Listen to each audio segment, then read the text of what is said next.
Love చేస్తున్నారా? అయితే మీరు తెలుసుకోవాల్సినవి కొన్ని విషయాలున్నాయి. ఫస్ట్ మీ పార్ట్నర్‌కి రెస్పెక్ట్ ఇవ్వండి. అండ్ మీ పార్ట్నర్‌తో లాయల్‌గా ఉండండి. ఏది ఉన్నా షేర్ చేసుకోండి. థర్డ్ పర్సన్ వచ్చి మీ గురించి చెప్పే వరకు తెచ్చుకోకండి. అది ఏదైనా సరే, తప్పైనా, గెలుపైనా. తప్పులు చేస్తే సరే, ఆ మినిట్ మీరు వాళ్ళకి చెప్పేసేయండి.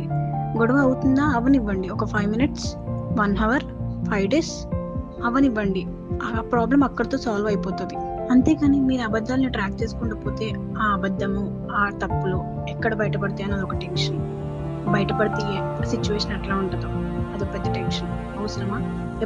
ఎప్పుడైనా గొడవలు అప్పుడే సార్ట్ అవుట్ చేసుకోండి. ఫస్ట్ అండ్ ఫార్మోస్ట్ చేయాల్సింది మీ పార్ట్నర్ మీద మీకు ఉండాల్సిన నమ్మకం. నమ్మకం లేని ఇట్లా సక్సెస్ అవ్వదు. ఎవరో ఒక థర్డ్ పర్సన్ వచ్చి చెప్పాడని తనని డౌట్ పడకండి. ఫస్ట్ సిచ్యువేషన్లో తనకు సపోర్ట్ చేయండి. ఆ థర్డ్ పర్సన్ ముందు తనని ఇన్సల్ట్ చేయకండి. ఎందుకంటే ఇలాంటి సిచ్యువేషన్స్ వల్ల మన పార్ట్నర్ మీద మనల్ని సెక్యూర్ చేస్తారా అనే ట్రస్ట్ పోతుంది. అది మీరు సపోర్ట్ చేస్తే తనకి ఏ సిచ్యువేషన్లో అయినా మీరు ఉంటారు అనే ధైర్యం ఉంటుంది. మీకు అంత డౌట్ అనిపిస్తే తన కళ్ళలోకి చూసి అడగండి, తన తప్పు చేశారా లేదా అని చెప్పి. అంతేకాని ఆ థర్డ్ పర్సన్ని నమ్మి తను ఒక తప్పుడు పర్సన్ లాగా చూడకండి. థర్డ్ పర్సన్ని నమ్మారు అంటే ఆ రిలేషన్ ఇంకెన్ని డేస్ ఉండదు.